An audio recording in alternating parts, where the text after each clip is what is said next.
Hello from London. Well, it's May, it's sunny, but it's a bit chilly here, and perhaps a good day for staying inside and filming another of my occasional bookshelf safaris. I'm going to pull out 3 language learning books and we can have a look at them together. So first of all, let's hit the shelves.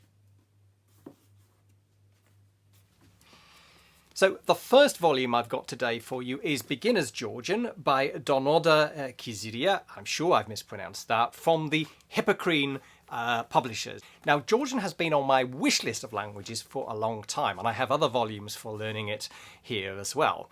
There are online resources one can use today, of course, too, but while I like online courses, I like to combine them with the physicality of a book and to run actually different courses in parallel. So this one came with 2 audio CDs. I've had it for several years. I suspect now that you can download the MP3 online. But what can I say about it? It is a beginner's course book. It's divided into 13 lessons. It starts off with a bit of information about the language, about the background, and then it dives into teaching you the pronunciation and the alphabet. Georgian, of course, is a very rich language when it comes to consonants in particular, and has a beautiful alphabet. Now, this book in each unit is sort of organised in quite a conventional way.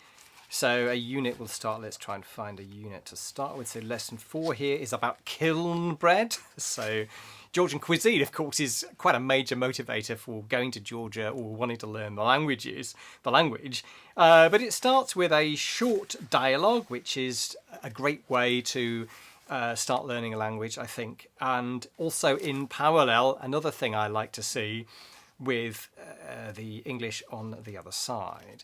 And then once you've familiarised yourself with the sound of the language, got a bit of input from listening or reading, you then get some idiomatic expressions. So you get the vocabulary first, but then you get some idiomatic expressions and culture notes before they then dive in to an explanation of the grammar.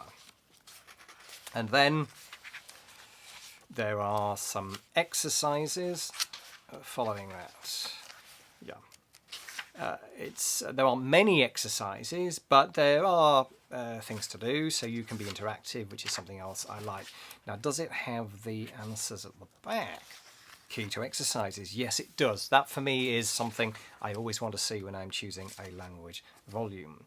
So this is a series, beginner's series, covers quite a few languages. I have the ones for Georgian as well, and the one for Japanese, the one for Basque as well, sorry, and the ones for Japanese.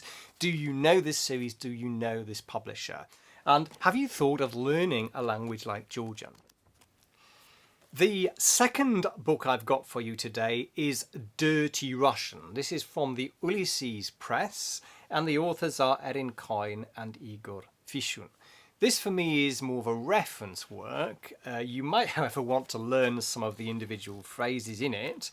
As well as individual entries, it does have short phrases, and of course learning in chunks or short phrases that you can use on the wing is a really effective way to learn, not only because it helps your memory because you've got context, but also I think because then you know you're using pre-packed correct language. Correct in the sense of sounding natural. Whether it's necessarily acceptable language is a different matter.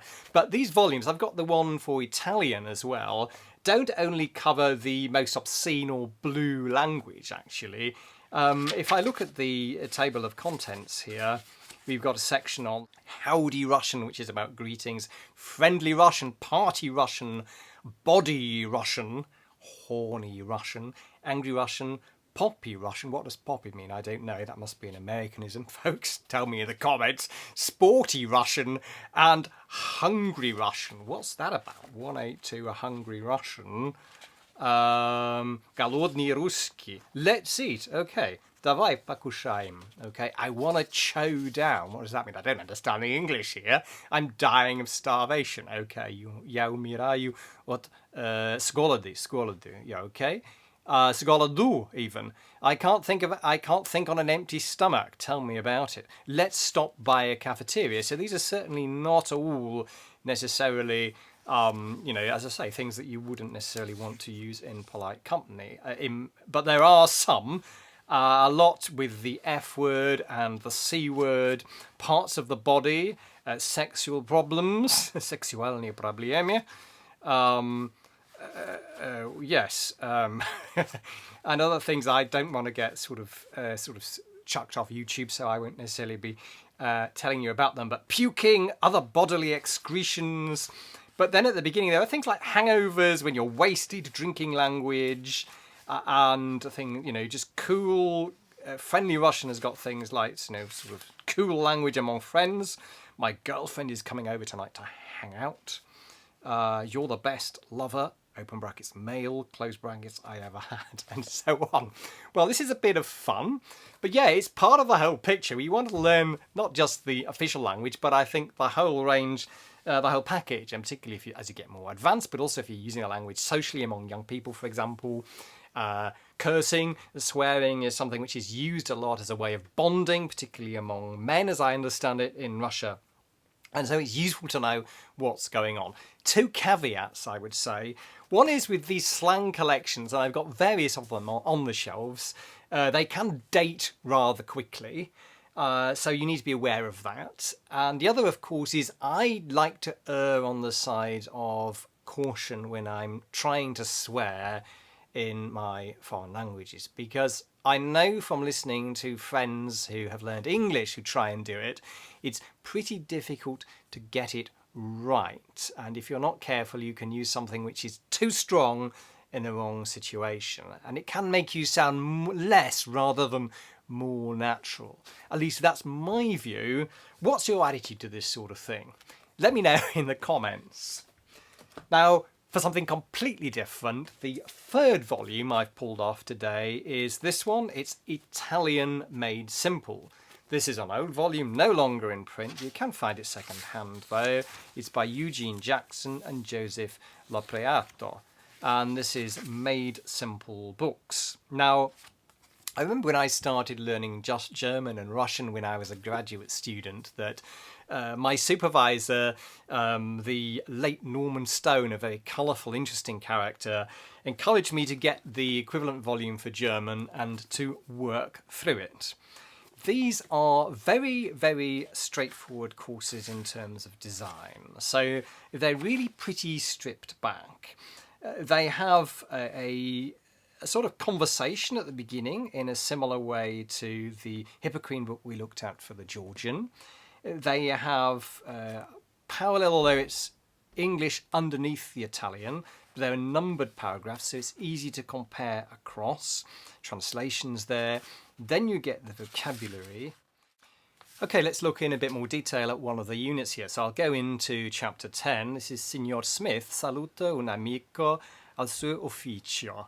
So what have we got here? We start with a brief dialogue. Again, like in the Georgian book, it's a great way, I think, to approach language learning is to focus on dialogues. Underneath, after the Italian, we have not a parallel translation, but one underneath of the English.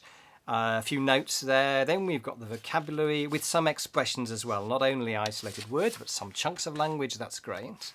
And then we move in, as you'd expect, to the grammar notes and exercises.